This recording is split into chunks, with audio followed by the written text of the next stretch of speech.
Hello everyone, welcome back to DR Malika YouTube channel. ఇక్కడ వచ్చేసి మేము గుత్తి వంకాయ కర్రీ అయితే ప్రిపేర్ చేస్తున్నాము.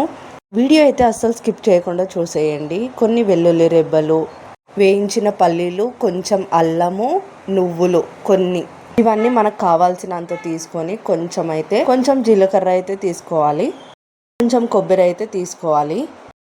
గుత్తి వంకాయకి కావాల్సిన మెయిన్ ఇంగ్రీడియంట్ అయితే వంకాయ. దానికైతే నీట్గా క్లీన్ చేసుకోవాలి. ఒక్కటి టమాటో, ఆనియన్ 2 క్లీన్ చేసుకొని, కొబ్బరి మనం పక్కన పెట్టుకున్నాం కదా, అదైతే కట్ చేసుకొని ఇలా ఫ్రై చేసుకొని, దీంట్లో మనం 1 ఆనియన్ కడిగి పెట్టుకున్నాం కదా, అదైతే కట్ చేసి వేసుకోవాలి.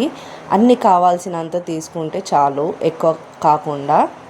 కర్రీ మనకు పర్ఫెక్ట్గా రావాలంటే ఇలా అయితే సింపుల్గా ట్రై చేసి చూడండి. చాలా టేస్టీగా, చాలా బాగుంటుంది, ఫాస్ట్గా కూడా అయిపోతుంది.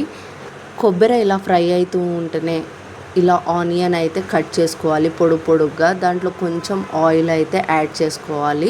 కొంచెం ఇలా ఫ్రై అయిపోయిన తర్వాత వీడియో అయితే ఇట్లా స్కిప్ చేయకుండా చూసేయండి. అప్పుడే మనకి ఏం వేయాలో అప్పుడే అర్థమవుతుంది.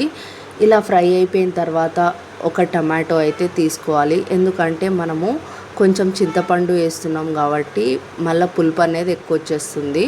అందుకనే ఒకటే టమాటో వేసుకొని ఫ్రై అయిపోయిన తర్వాత ఇలా మిక్సీ జాడీలో అయితే తీసుకోవాలి. క్లీన్ చేసి పెట్టుకున్న వంకాయలు అయితే ఇలా కట్ చేసుకోవాలి.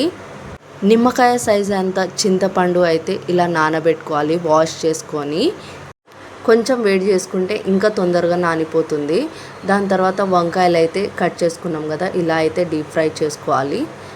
వంకాయలు అన్నీ ఫ్రై చేసుకున్న తర్వాత పక్కన తీసి అదే కడాయిలో పోపు అయితే చేసుకోవాలి. మనము కొంచెం ఆయిల్, ఆవాలు, ఎండుమిర్చి బాగా చిటపడలాడిన తర్వాత మనం పేస్ట్ చేసుకున్నాం కదా ఆనియన్, టమాటా, అల్లం, వెల్లుల్లి, నువ్వులు, ఇవన్నీ అయితే పేస్ట్ చేసుకున్నాం కదా, అదైతే దీంట్లో యాడ్ చేసుకోవాలి. కొంచెం చిటపటలాడిన తర్వాతనే పేస్ట్ని యాడ్ చేసుకున్న తర్వాత కొంచెం ఉప్పు, కొంచెం పసుపు, ధనియాల పొడి, గరం మసాలా, ఇవన్నీ అయితే ఫస్టే యాడ్ చేసుకోవాలి. యాడ్ చేసుకొని బాగా అయితే కలుపుకోవాలి.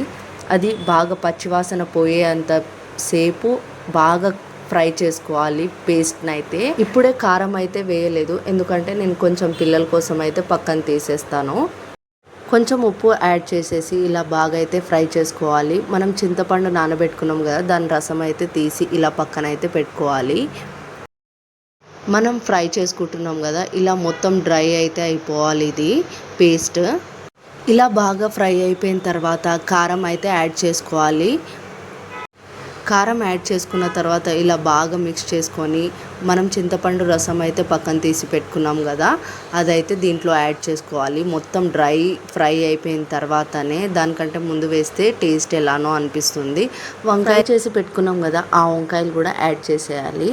ఇక కొద్దిసేపు అయితే దీనికి బాగా ఉడికిన తర్వాత దగ్గర వచ్చేస్తుంది కదా, దాని తర్వాత అయితే పక్కన పెట్టుకోవాలి. చాలా టేస్టీ గుత్తి వంకాయ కర్రీ అయితే రెడీ. మీకు కానీ ఈ వీడియో నచ్చినట్టయితే కామెంట్ అయితే అస్సలు చేయడం మర్చిపోకండి.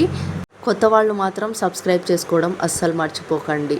మీకు కానీ ఈ వీడియో నచ్చినట్టయితే please do share and subscribe. మీకేమైనా కొత్త వీడియోలు కావాలంటే కామెంట్ అయితే చేయండి. ఇంకా మరెన్నో వీడియోలతో మీ ముందు వస్తాను. వెళ్ళొస్తా. బాయ్.